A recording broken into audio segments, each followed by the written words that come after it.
Assalamualaikum warahmatullahi wabarakatuh. Perkenalkan, nama saya Aldi Supriyadi dari kelas 2A Penjas, NPM 1921910117. Di sini saya akan memaparkan materi tentang konsep pengembangan kurikulum yang saya kerjakan dari makalah saya sendiri.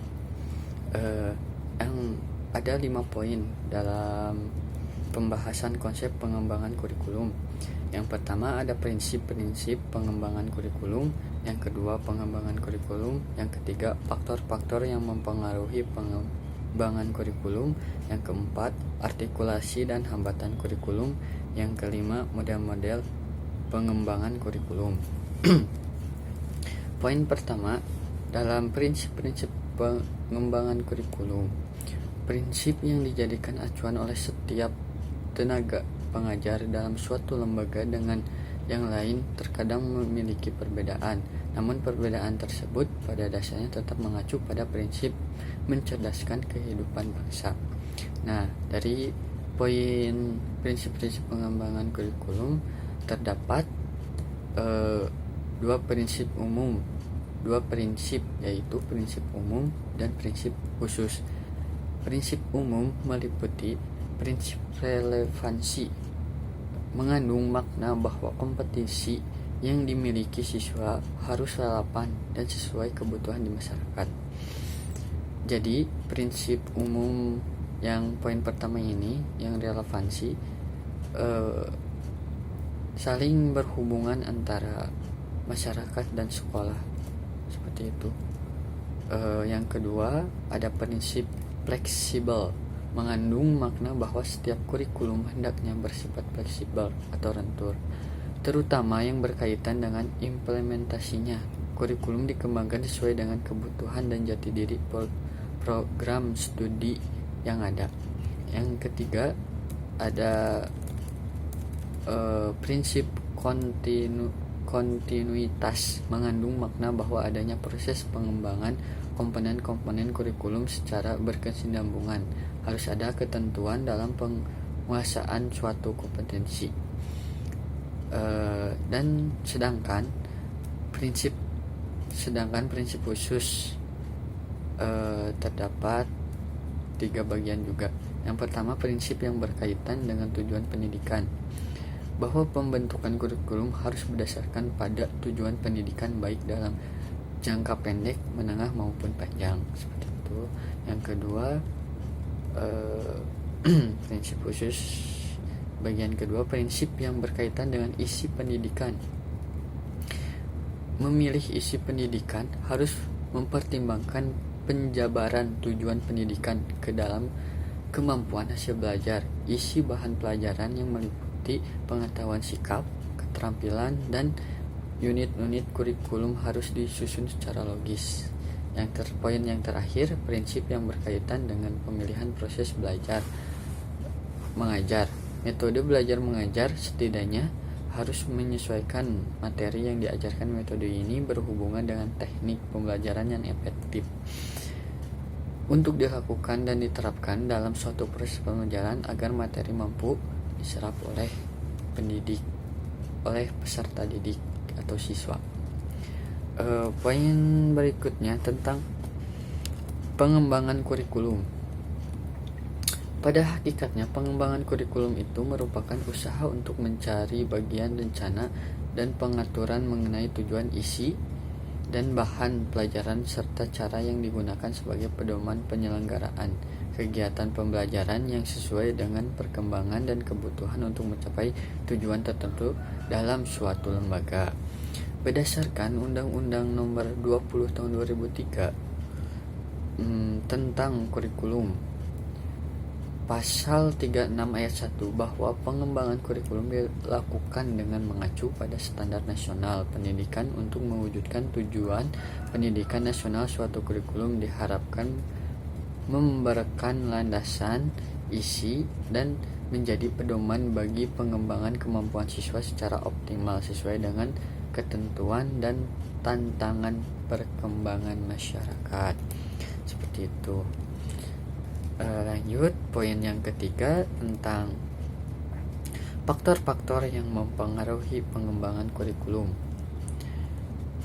Ada 3 faktor yang mempengaruhi pengembangan kurikulum.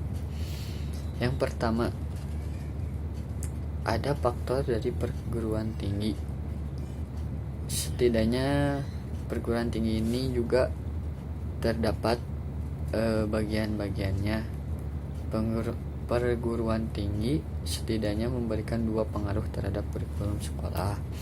Yang pertama, dari segi pengembangan ilmu pengetahuan teknologi yang dikembangkan di perguruan tinggi umum. Yang kedua, dari segi pengembangan ilmu pendidikan dan keguruan serta penyiapan guru-guru lembaga pendidikan tenaga kependidikan seperti IKIV, FKIP, dan STKIP. Seperti itu. Poin kedua, setelah perguruan tinggi ada masyarakat sekolah. Masyarakat, mengapa masyarakat? Karena sekolah merupakan bagian dari masyarakat yang diantaranya bertugas mempersiapkan anak didik untuk dapat hidup secara bermartabat di masyarakat. Seperti itu. Yang poin terakhir dalam sistem nilai. Dalam kehidupan bermasyarakat terdapat sistem nilai, baik nilai moral, keagamaan, sosial, budaya, maupun nilai politis. Seperti itu. Poin yang keempat yaitu tentang artikulasi dan hambatan kurikulum. Artikulasi dan hambatan kurikulum. Artikulasi dalam pendidikan berarti kesadupaduan dan koordinasi segala pengalaman belajar. Seperti itu.